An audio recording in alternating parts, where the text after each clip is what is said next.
할렐루야, 찾아가는 설교 오해선 목사입니다. 오늘 우리를 찾아오신 하나님의 말씀은 시편 42편 9절 10절 말씀입니다.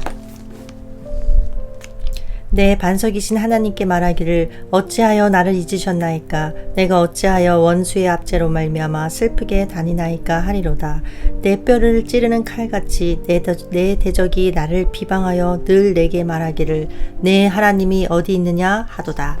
아멘. 하나님의 말씀이었습니다. 교회 생활을 열심히 하다 보면 자칫 빠지는 오류가 있습니다. 바깥쪽 일, 그러니까 교회 일 그 자체에 마음을 쏟다가 내 안에 영적인 것들을 채우지 못해서 영적으로 탈진해버리는 것입니다. 그런데 내 안에 영적인 그 무엇인가가 없다면 교회에서의 모든 헌신, 봉사, 의미 있을까요? 사람이 보기에는 대단해 보일 수도 있겠지만 하나님 앞에서는 아무런 의미가 없습니다. 왜냐하면 내 안에 영적인 에너지가 없는 상태에서의 헌신, 봉사들은 생명을 심는 것이 아니라 육을 심는 것이기 때문에 그렇습니다.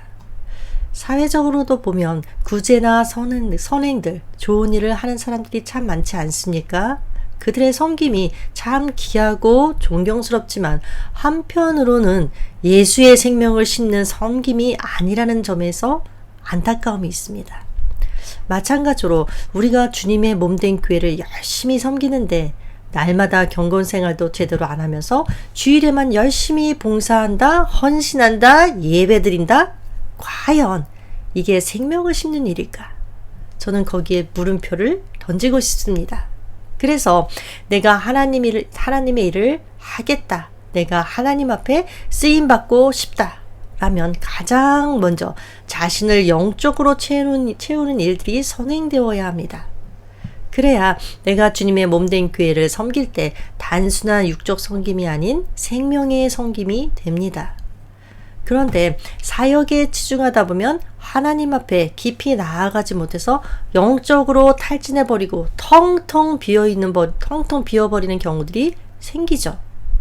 하나님의 사역을 많이 한다고 하는 사람일수록 영적 에너지가 많이 소비됩니다. 그래서 자신을 더 잘 관리해야 하는데 만약 그렇게 하지 못해서 영적으로 고갈되어 버렸다. 그러면 어떻게 해야 할까요? 사실 고갈되어 버리면 말씀을 파고들면서 묵상할 힘도 없어지고 기도할 힘도 생기지 않습니다. 기도한다고 앉아 있어도 이 말은 나오지 않고 그냥 넋놓고 앉아서 바라볼 뿐입니다. 물론 그런 침묵의 기도도 하나님께서는 받으신다고 저는 믿습니다. 그래서 저는 그럴 때 주로 침묵의 기도와 함께 시편을 읽어 내려갑니다. 아마도 시편은 성경 가운데에서 가장 우리의 감정적인 반응을 불러일으키는 책일 것입니다. 기쁠 때나 낙심될 때, 정신이 맑을 때나 혼란스러울 때, 기분이 좋을 때나 나쁠 때, 그리고 화날 때나 평온할 때를 막론하고 시편은 언제나 우리가 가진 모든 생각과 감정을 잘 드러내줍니다. 그래서 감정이 이입이 되면서 우리의 영혼이 소송함을 잊습니다. 그래서 시편을 많이 읽으면 다시금 하나님을 고백하게 되고 하나님과 소통하는 법을 배우게 됩니다. 특히 시편의 가장 많은 부분은 찬양이 아닌 탄식시인데 어려울 때 이 탄식시 부분을 읽으면 좋습니다. 하나님의 목소리를 들을 수 있기 때문이죠. 오늘 본문도 탄식시인데 시인은 주님 앞에 솔직한 심정으로 자신의 불만을 토로하면서 나아갑니다. 그런데 그 내용을 가만히 들여다보면 그들이 불평하는 내용이나 우리가 불평하는 내용이 다르지 않고 그들의 삶이나 우리의 삶이 거의 동일해 보입니다. 세상이 많이 달라졌다고 하지만 그러나 성경이 이미 선언했죠. 해 아래 새로운 것이 없다. 그래서 옛사람이나 우리나 같은 문제로 고통당하고 고민하고 같은 종류의 일로 불평합니다. 아무리 세월이 흘러도 삶의 기저에 흐르는 욕구와 소망은 변하지 않기 때문에 그렇습니다. 물론 세부적인 내용에는 차이가 있겠지만 인생의 패턴은 다 비슷비슷합니다. 그래서 평온한 순간이 있는가 하면 또 하나님 앞에 절규하면서 탄식의 기도를 올려드릴 때도 있습니다. 1절 2절 말씀 한번 볼까요? 하나님이여 사슴이 시냇물을 찾기에 갈급한 같이 내 영혼이 주를 찾기에 갈급하나이다. 내 영혼이 하나님 곧 생존하시는 하나님을 갈망하나니 내가 어느 때에 나아가서 하나님 앞에 배울까? 자, 무슨 일인지는 잘 모르지만 지금 시편 기자는 낙심과 절망 가운데 울부짖고 있습니다. 하나님 도대체 지금 어디 계십니까? 사슴이 생명이 꼴깍꼴깍 하면서 시냇물을 찾듯이, 자, 사슴은 이 식도가 아주 셀로판지처럼 얇아서 목이 건조해지면 그게 딱 달라붙어서 죽게 생명을 잃게 된다고 합니다. 그런 사슴이 시냇물을 찾듯이 제가 갈급하게 그렇게 주님을 찾고 있는데 도대체 지금 어디 숨어서 안 보이시는 것입니까? 언제나 돼야 제가 하나님 앞에 나아가서 하나님의 얼굴을 볼 수 있습니까? 자, 여기에다가 엎친 데 덮친 격으로 대적들은 이 시인을 조롱합니다. 10절 말씀이죠. 내 뼈를 찌르는 칼같이 내 대적이 나를 비방하여 늘 말하기를 내 하나님이 어디 있느냐 하도다. 자, 하나님이 있긴 어디 있어? 하나님은 없어. 아님 있다 하더라도 도대체 네가 뭘 얼마나 잘못했길래 네 하나님은 널 도와주지도 않고 그냥 가만히 있는 거야 라고 조롱하는 것입니다. 그렇습니다.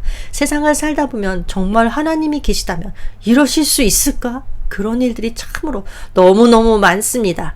우리가 잘 믿고 말씀대로 살면 세상에서도 잘 되고 또 복 받아야 할 것 같은데 세상은 꼭 그렇지만은 않습니다. 마음이 깨끗한 사람보다는 악인이 복을 받는 경우가 더 허다하고 말씀대로 살고자 하면 세상 사람들로부터 비난과 조롱을 받습니다. 자, 시편 73편을 보면 그 내용이 아주 잘 그려져 있죠. 73편 시인이 하나님을 향해서 불평을 하면서 따집니다. 나는 과연 무엇 때문에 이 깨끗한 마음과 깨끗한 손으로 산 것입니까? 자, 이건 이런 말, 쉽게 말하면 이런 것입니다. 왜 믿는다고 하는, 그래서 정결한 삶을 사는 내가 이렇게 세상에 치이며 살아야 합니까?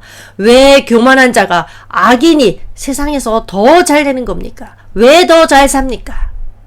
자, 시편 그 73편의 기자는 악인의 형통을 보고 속이 부글부글했습니다. 질투가 났습니다. 그래서 하나님 앞에 이런 불평을 하는 거죠. 13절 말씀에 내가 내 마음을 깨끗하게 하며 내 손을 씻어 무죄하다 한 것이 실로 헛되도다. 자, 시인은 질투가, 악인의 형통을 보고 질투가 속에 들어오자 자신이 와르르 무너지면서 그동안 선한 일을 한 것까지도 헛되게 여겨지고 말았습니다. 그리고 이 상태가 지속되자 질투가 고통이 되어버렸습니다. 16절이죠. 내가 어쩌면 이를 알까 하여 생각한즉 그것이 내게 심한 고통이 되었더니. 자, 이것은 이 시대에 바르게 살려고 노력하는 성도라면 다 겪게 되는 일입니다. 우리가 보통 생각할 때 악인들은 조금 잘 되다가도 망해야 합니다. 그런데 망하지도 않고 더 잘되고 되려 하나님 믿는 자들을 조롱까지 하니 어찌 낙심하지 않을 수가 있겠습니까? 그래서 하나님 정말 살아계신 건 맞아요? 공의의 하나님 맞나요? 라는 질문이 생기는 것입니다. 이 문제는 우리의 고민이자 갈등입니다. 그런데 이 문제에 대해서 하나님이 답을 주시죠. 그런데 그 답은 어떤 설명이 아니라 영혼의 눈을 열어주는 은총이었습니다. 시편 73편 본문에서는 이렇게 표현하고 있죠. 하나님의 성소에 들어갈 때에야 그들의 종말을 내가 깨달았나이다. 구약시대에 성전이 완성된 후에 하나님께서는 솔로몬에게 나타나셔서 말씀하셨죠.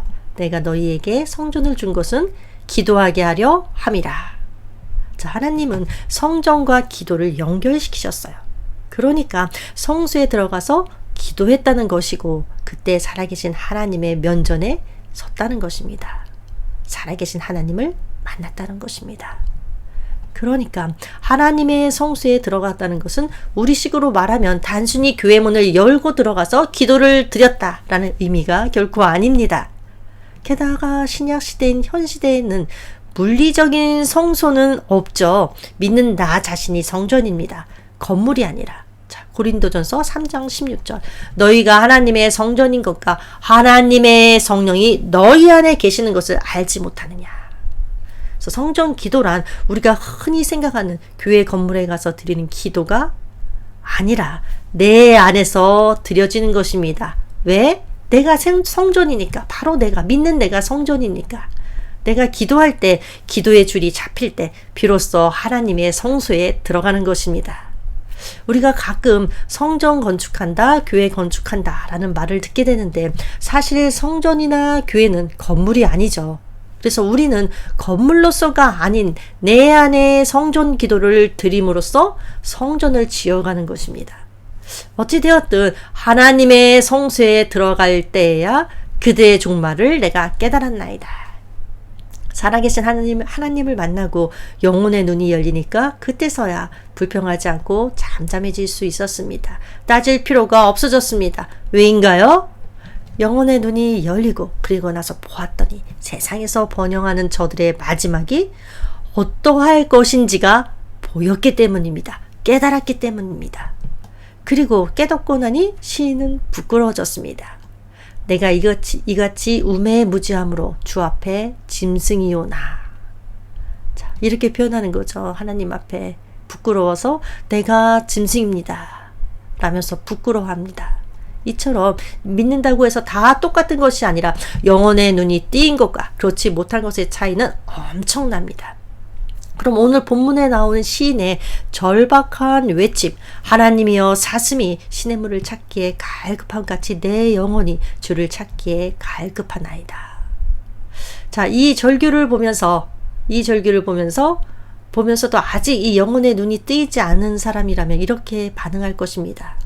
인생이 다 그렇지. 힘들 때가 있는가 하면 좋을 때가 있는 거야. 하나님은 우리와 함께 계셔. 좀 진정하고 기다려봐. 그러면 도와주실 거야.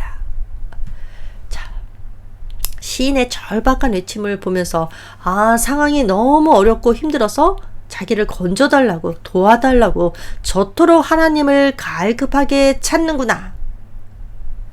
그러나 이렇게 생각하는 것은 시인이 말하고자 하는 가장 심오한 요점을 놓치는 것입니다. 시인은 단지 어려움에서 자기를 건져달라고 그토록 갈급하게 하나님을 찾는 것만은 아닙니다. 만약에 영혼의 눈이 뜨인 사람이라면 이런 생각도 할 수 있겠죠. 단지 어려운 환경만이 문제가 아니라 그 어려운 환경 속에서 하나님이 보이지 않아서 시인은 괴로워하고 있구나. 하나님 그분 자체를 찾고 있구나. 그렇습니다. 아무리 어려운 상황이라 할지라도 내 곁에 계신 주님, 나의 손을 잡고 계신 주님을 볼 수 있는 믿음의 눈, 영의 눈이 열려 있다면 힘을 낼 수 있습니다. 주저앉지 않습니다. 그런데 지금 시인은 상황에 눌려서 그만 그 하나님을 놓치고 만 것입니다. 그래서 시인은 정말로 힘들었던 것은 상황이나 환경의 문제가 아니라 하나님께 버림받은 것 같은 느낌입니다. 하나님으로부터 소외되고 단절되었다는 느낌. 그게 바로 무엇일까요? 지옥입니다. 지옥이란 다른 것이 아니라 하나님으로부터 멀리 떨어져서 단절되어 있는 것을 말하죠. 이런 하나님의 침묵과 부재는 진정한 의미에서의 지옥입니다. 그렇다면 하나님은 도대체 왜 침묵하시는가? 내가 그토록 간절하게 찾는데도 왜 조용히 계시는가? 이 질문에 대해서 성경은 다양하게 대답합니다. 첫 번째, 하나님의 침묵은 그분의 본래적인 성품이라고 합니다. 본래적인 성품, 소위 숨어 계신 하나님 혹은 은둔의 하나님이라는 문구가 이것을 말해줍니다. 물론 하나님의 본성 가운데에는 말씀하시는 본성도 있습니다. 그러나 하나님의 말씀하심은 언제나 침묵에서부터 시작됩니다. 창세기 1장의 창조 기사를 보면 그렇죠. 태초의 침묵 가운데에서 그 침묵을 깨시고 말씀하셨습니다. 이게 바로 하나님의 리듬입니다. 침묵에서 침묵을 깨시고 말씀하시는, 조용함에서 활동함으로 나가는 리듬이 하나님의 리듬입니다. 그래서 우리의 신앙생활 가운데 하나님께서 침묵하신다고 느껴질 때 우리는 기꺼이 그 하나님의 리듬을 생각해야 합니다. 둘째, 우리를 심판하실 때 침묵하세요.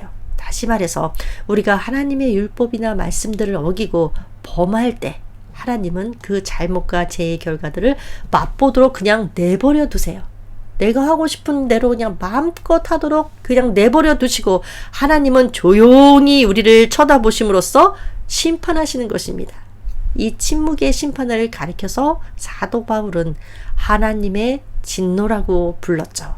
그러나 이 진노는 우리를 파멸시키기 위한 것이 아니라 우리를 다시 한번 하나님의 사랑의 궤도 안으로 집어넣기 위함입니다.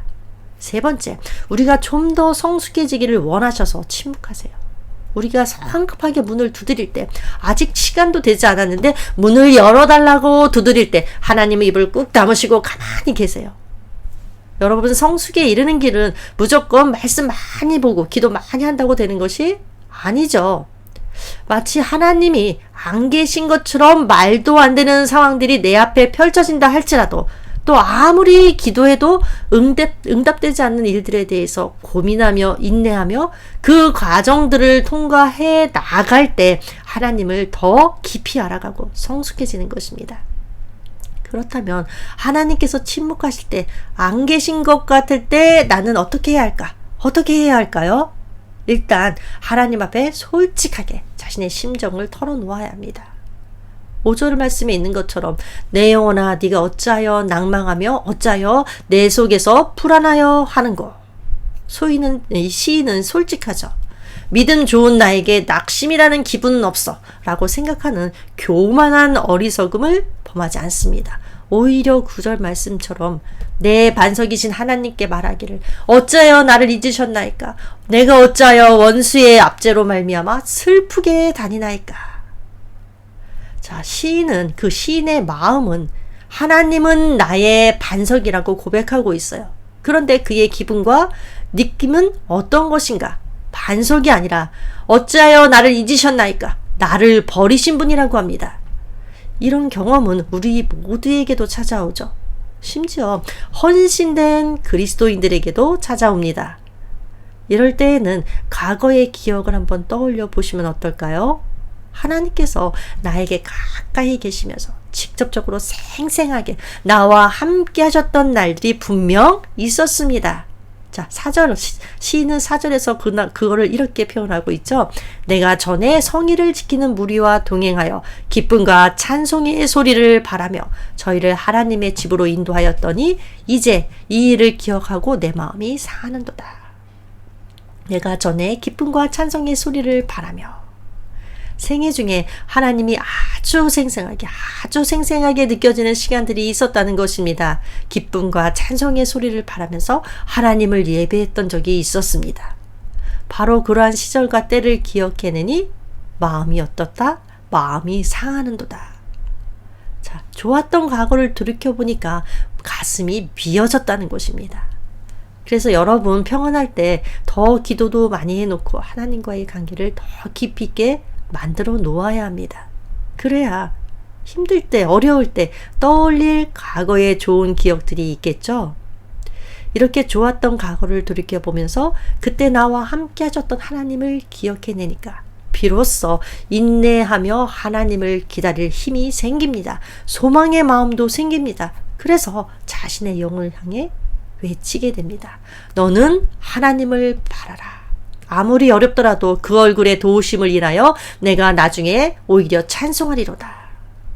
우리 모두가 어려운 상황 속에 있다 할지라도 이런 고백을 할 줄 아는 믿음의 소유자가 되기를 바라며 기도하겠습니다. 하나님 아버지, 어떠한 상황 가운데서도 하나님만 바라볼 수 있도록 저희들의 영혼의 눈을 열어주시옵소서. 세상 풍파에 흔들리지 않도록 저희들 영혼의 눈을 열어주시고 하늘문도 열어주시옵소서. 예수님의 이름으로 기도합니다. 아멘.